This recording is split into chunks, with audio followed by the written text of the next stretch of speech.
mengajak saudaraku sekalian untuk tetap stay tune dengan Tuhan dan tetap stay at Him dengan mengangkat puji-pujian bagi Tuhan kita, membangun iman kita, membangun semangat kita.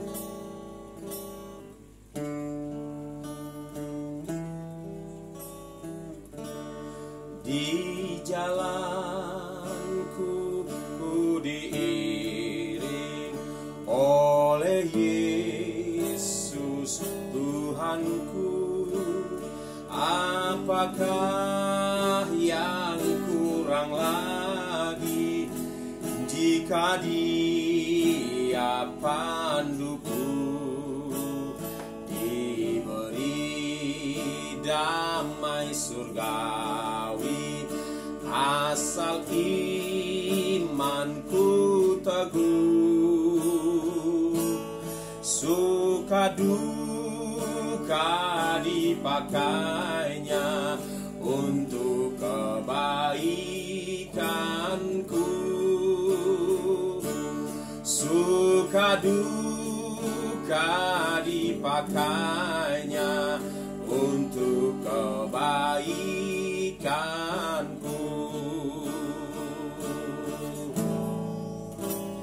Di jalanku yang berliku, dihiburnya hatiku. Bila tiba pencobaan, dikuatkan hatiku. Bila aku kehausan dan langkahku tak tetap,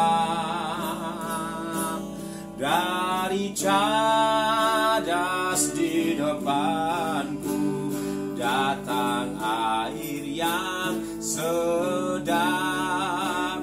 Dari cadas di depanku datang air yang sedap.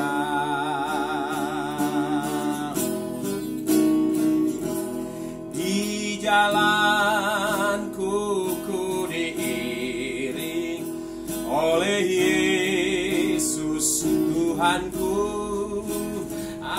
Apakah yang kurang lagi jika Dia panduku, diberi damai surgawi asal imanku teguh.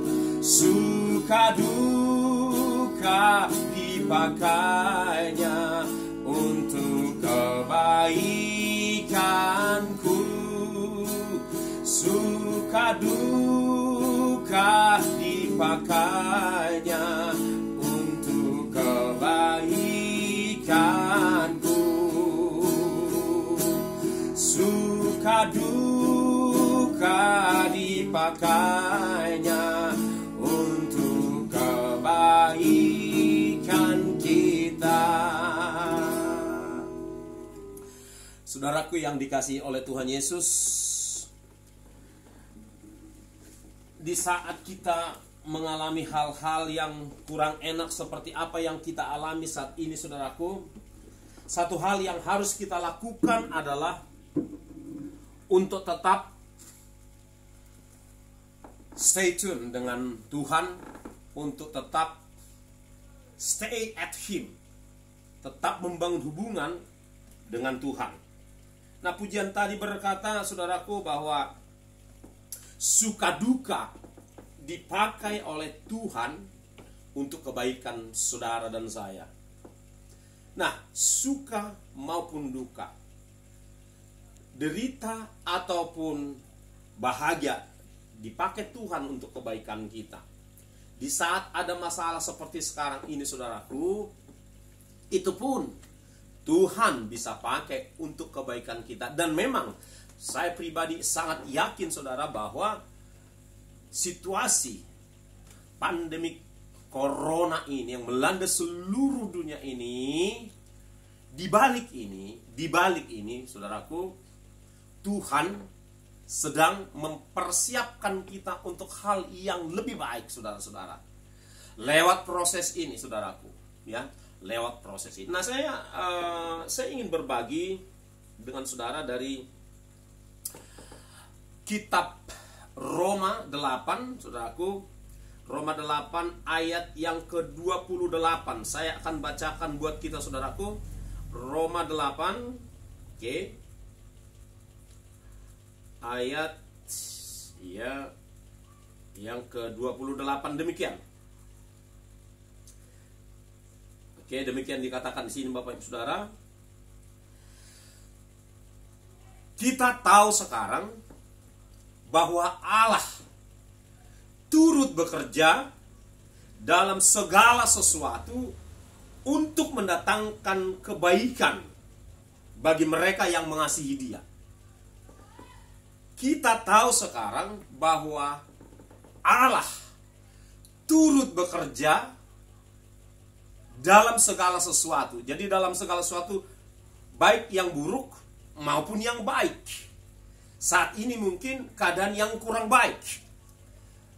Tuhan Allah, Bapa di sorga, turut bekerja mendatangkan kebaikan bagi saudara dan saya yang mengasihi Dia, yang mencintai Tuhan, yang taat akan Tuhan, yang tetap melekat akan Tuhan, yang percaya penuh akan janji-janji Tuhan.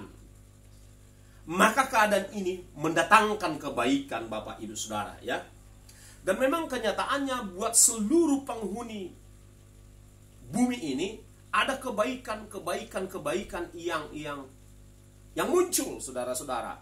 Sebutlah misalnya seorang suami atau istri yang selama ini sibuk bekerja di luar dan sedikit sekali waktu untuk keluarga.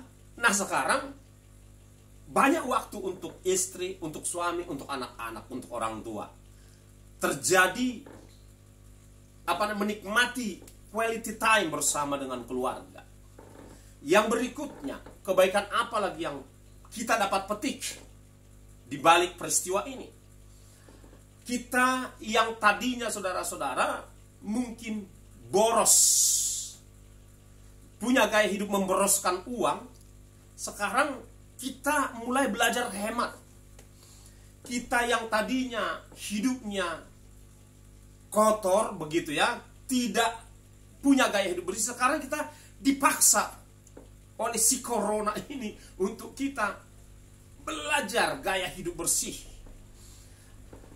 Kita yang mungkin tadinya nggak peduli dengan tetangga, dengan sanak saudara, dengan orang lain, dengan orang susah, kita mulai tergerak hati kita untuk menolong mereka. Kita yang tadinya, saudara-saudara, ya, tidak peduli dengan peraturan pemerintah, sekarang orang tidak berani lagi ambil risiko untuk tidak taat kepada apa yang pemerintah aturkan. Secara global, selama social distancing ini, saudara-saudara, polusi yang menurut satelit, polusi udara di seluruh muka bumi ini terbuang.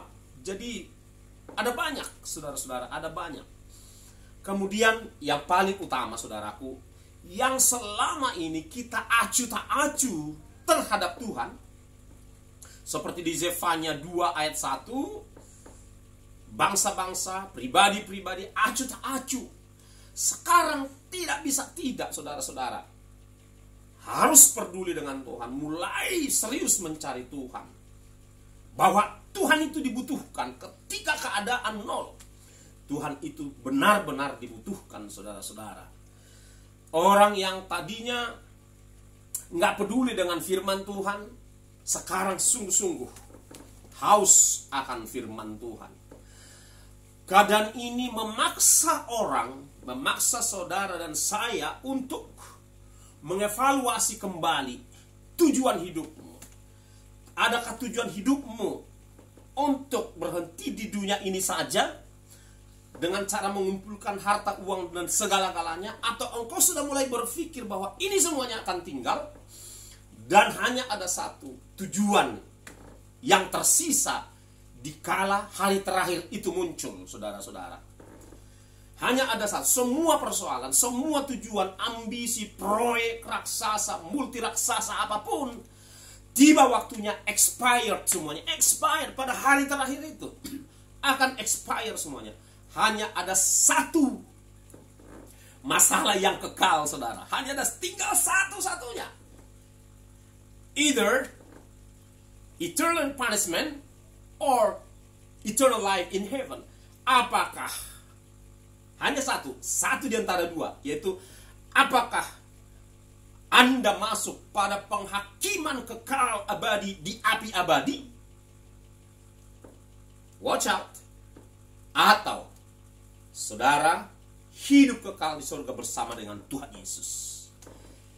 That's the very last question. That's the very and the only last issues, masalah yang tersisa nantinya, saudara-saudara. Jadi keadaan ini juga memaksa, mengingatkan saudara untuk serius berpikir untuk masalah yang tersisa yang satu tersebut. Termasuk yang tadinya, ateis. Saya nggak tahu Anda seorang ateis, tapi saya percaya tidak. Tetapi saya mau katakan kepada orang-orang ateis, jika engkau percaya terhadap corona, meski nggak kelihatan, tapi kau percaya kan terhadap corona? Terlebih lagi Tuhan selama ini nggak kelihatan, itu yang menjadi alasan lu nggak percaya kan? Sekarang Tuhan meski nggak kelihatan, sekarang percayalah Dia ada. Insaflah dari kekerasan hatimu. Termasuk juga engkau yang selama ini acuh tak acuh, butuh nggak butuh Tuhan, butuh nggak butuh pertobatan. Sekarang waktumu, waktu kita bertobat sungguh-sungguh, terima Yesus, sebab Dialah satu-satunya juru selamat manusia. Dialah hakim yang agung di pengadilan terakhir. Nggak ada yang lain. Make it serious. Don't take it for granted. Jangan sepele, jangan anggap remeh apa yang saya sampaikan pada hari ini, saudara-saudara. Dan saudara yang dikasih oleh Tuhan Yesus Kristus, ada banyak hal yang baik di balik peristiwa ini, di balik pandemi corona ini, saudara-saudara. Jadi ayat firman Tuhan ini digenapi, saudara-saudara, dikatakan kita tahu sekarang bahwa Allah turut bekerja dalam segala sesuatu, karena memang Dia berdaulat atas segala sesuatu, saudara-saudara. Untuk apa? Untuk mendatangkan kebaikan bagi mereka yang mengasihi Dia, mengasihi Yesus Kristus, yaitu bagi mereka yang terpanggil sesuai dengan rencana Allah. Saya ulangi sekali, bagi mereka yang terpanggil. Saya mendorong Bapak Saudara, ikutlah terpanggil. Ikutlah terpanggil, bilangan yang terpanggil, supaya engkau bagian masuk bilangan yang dipelihara dan diselamatkan oleh Tuhan dari pencobaan yang akan melanda seluruh dunia. Sebab ada tertulis di Wahyu 3 ayat 10, saudara, bahwa akan ada pencobaan yang melanda seluruh dunia. Dan sekarang ini salah satunya. Esok, tahun depan, kita nggak tahu apa modelnya, saudara-saudara. Tapi sekarang pandemi corona melanda seluruh dunia. Di zaman purbakala terjadi satu wabah yang melanda seluruh dunia, yaitu air bah meliputi seluruh bumi. Sekarang corona, besok nggak tahu. Kita tidak berharap.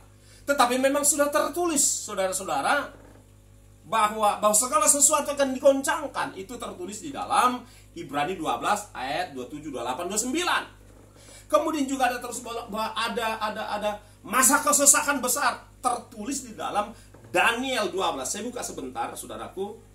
Daniel 12 demikian. Jadi kita ada dasarnya kalau kita bicara, saudaraku. Ya, apa yang telah dituliskan dalam Alkitab di zaman dahulu kala sekarang sedang digenapi, ya. Oke, disucikan. Oke, sebentar ya. Oke, saya akan bacakan juga lah dari ayat 10 ya. Daniel 12 ayat 10 demikian katanya. Banyak orang akan disucikan dan dimurnikan dan diuji. Sekarang Bapak Ibu Saudara, banyak orang disucikan dari dosanya karena menerima Tuhan Yesus, percaya akan karya Yesus Kristus di kayu salib 2000 tahun yang lalu. Banyak disucikan, yes, tetapi berikutnya juga dimurnikan. Motivasi kita dimurnikan. Segala motivasi kita, segala pikiran kita, segala isi hati kita dimurnikan, saudara-saudara. Ini kita dimurnikan dan akan diuji, saudara-saudara. Oke, ya, ayat berikut itu tadi di ayat yang ke-10 dari Daniel 12. Saya akan tunjukkan kepada saudara mengenai masalah kesukaran besar, ya. Oke.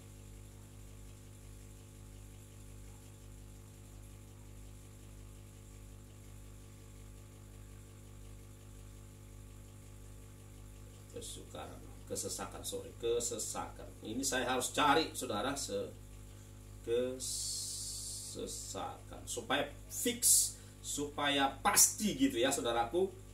Ya, Daniel 12 ayat 1 ternyata, ya, saya terlalu jauh mencarinya. Dikatakan begini. Pada waktu itu juga akan muncul Mikael, pimpinan malaikat perang surgawi, pemimpin besar itu yang akan mendampingi anak-anak bangsamu, mendampingi setiap orang yang berlindung kepada Tuhan Yesus. Dan akan ada suatu waktu kesesakan yang besar. Dalam bahasa Inggris, Great Tribulation, masa kesukaran besar. Seperti yang belum pernah terjadi sejak bangsa-bangsa, belum pernah terjadi kesesakan seperti itu.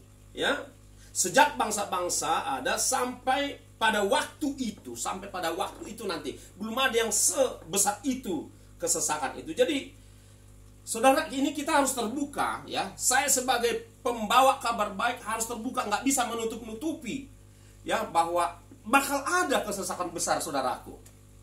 Yes, kita berharap, kita berdoa keadaan ini selesai, badai ini berlalu.